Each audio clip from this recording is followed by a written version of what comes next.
Paul Wilson, a 38-year-old assistant manager at a pub in North Yorkshire, and a man who knew that from the age of 7 he was allergic to peanuts. Following an afternoon out here in Easingwold, Paul Wilson came to the Indian Garden restaurant, which used to be in this building. Conscious of his nut allergy, he specifically ordered a takeaway containing no nuts. He took it back to his lodgings and ate it, but a few hours later he was dead. His food had contained nuts. On that January night, a friend found his body at his lodgings next door to the pub he worked in. Paul Wilson had died from anaphylactic shock.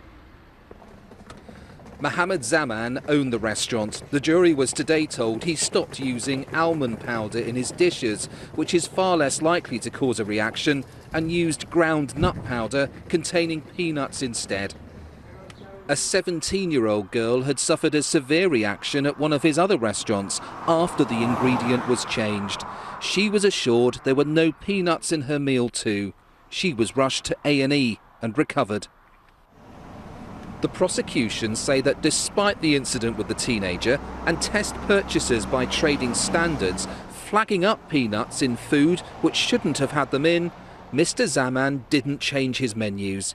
He kept serving supposedly nut-free food with nuts in, even after Mr. Wilson died. Danny Savage, BBC News, Teesside Crown Court.